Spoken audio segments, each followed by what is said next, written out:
Well, obviously, in the locker room, obviously we're disappointed on the loss. It was a great game if you were a spectator. Felt like we were very aggressive in the first half. We did some great things to get the lead. We moved the ball, we shared the basketball, we got out in transition. And then give Hofstra credit on the defensive end. I thought they picked the defensive pressure up, especially in the half court, and they did a good job, and we didn't make shots. I thought there were a lot of 50-50 balls that we didn't get. I thought we were aggressive enough to get to the free throw line, but obviously when you look at it, it's a big difference in free throws when they shot 32 and we got a chance to shoot only 11.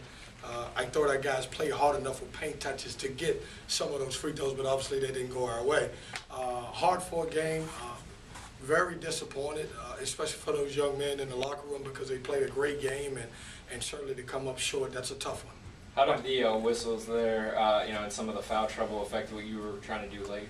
Well, obviously, when you don't have some of your better players in the game, it's always tough. And we had some of our ball handlers, Jordan Tyler. We had a few other guys that wasn't in the game, and Craig Ponder fouled out. So it's tough when you got some other guys playing some positions or playing at the end of the game when they haven't played that position before. How do you feel about that last look you guys got, and the shot that you get after? I thought it was a great look. Denzel got a great look. He rose up and he took the shot. It looked like it was going to go from my end. I thought we did a good job keeping it live, and the clock ran out.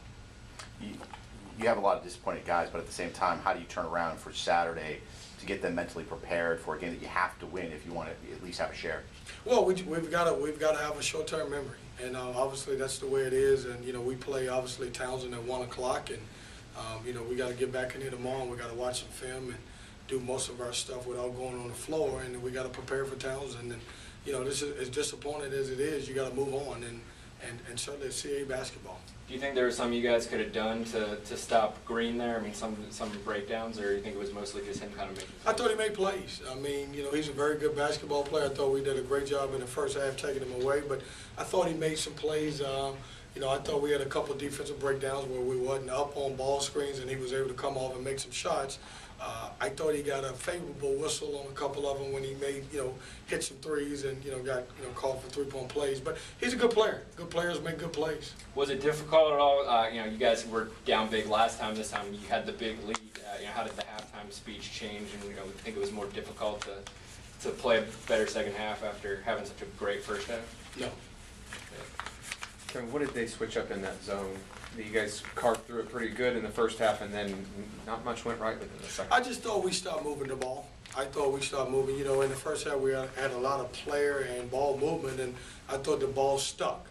And then obviously, we would run the shot clock down, and then each individual guy would start, trying to make plays instead of a lot of movement. And I just thought we just stopped moving the ball. We didn't share the ball. If you look at the halftime assists, we didn't have a lot, but we moved the ball around and we got some shots off of it. But I didn't think we did a good job with that. Anything else? Coach, thank you. Thanks.